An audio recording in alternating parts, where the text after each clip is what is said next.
UPPL दोलो हिसाबै आं सासे रनजित बसुमतारी हिसाबै UPPL नि सोद्रोमा जानानै हारिनि थाखाय UPPL खौ नागारनांगौ आं नागारगोन दानो नागारगोन हाग्रामाया BPF खौ नागारनो हागोन ना हाया बेखौ क्लियार खालामग्रोथों मानोना बियो नागारनो जे बे हाया गावनि सार्थखौ जे बियो मालाबाबो खोमानो नागिरा थांनाय साननैसोनि सिगां जे 22 सा मानसिनो दा मा होनो बिजाथिनो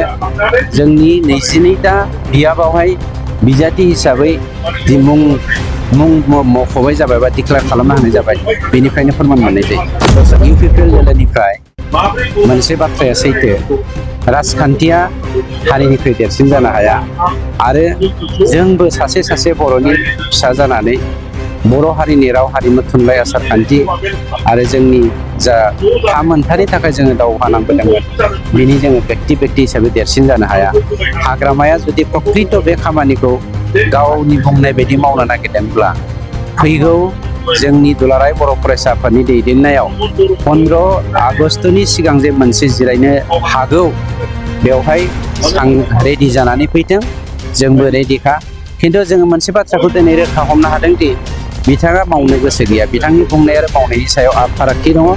मानोना जुदि बियो थारैनो जोंखौ खौसे जाजानो लुबैदोंबा थिग दं UPPL दोलो हिसाबै आं सासे रनजित बसुमतारी हिसाबै UPPL नि सोद्रोमा जानानै हारिनि थाखाय UPPL खौ नागारनांगौ आं नागारगोन दानो नागारगोन हाग्रामाया BPF खौ नागारनो हागोन ना हाया बेखौ क्लियार खालामग्रोथों मानोना बियो नागारनो जे बे हाया गावनि सार्थखौ जे बियो मालाबाबो खोमानो नागिरा थांनाय साननैसोनि सिगां जे 22 सा मानसिनो दा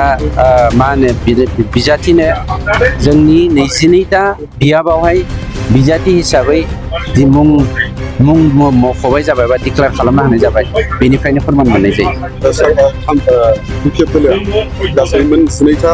समाजफोरखौ फोसावनानै बिनि बेलायाव सारा मा बुंगोन 22 ता फोसावबाय बेखौनोथ' जों होनदों बेहा जुदि प्रकृत हारि सिबिग्राबा एबसुजों लोगोसे 16 ता माहारियारि आफादफ्रा बर'नि राजखान्थियारि हान्जाफोरखौ खौसे जानांगौ होननानै खावलायसेयावबो मानो दिनै 22 ताखौ डिक्लेयार खालामखो बे साननो गोनां बाथ्रा सर दिल्ली ट्रिके बिथाङा सिक्सुल एरिया आरो ट्राइबेल बेलेन्सखौ बैसागु आं दाखालिनो बुंखांखाबाय बिथाङा आसामनि जारिमिनखौ मिथिया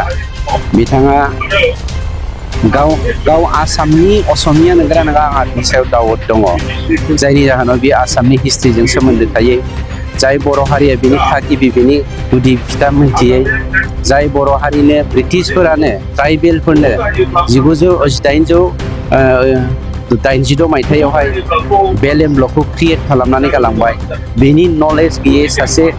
वर्डलेस MP जानानै इन्डिया बायदि मोनसे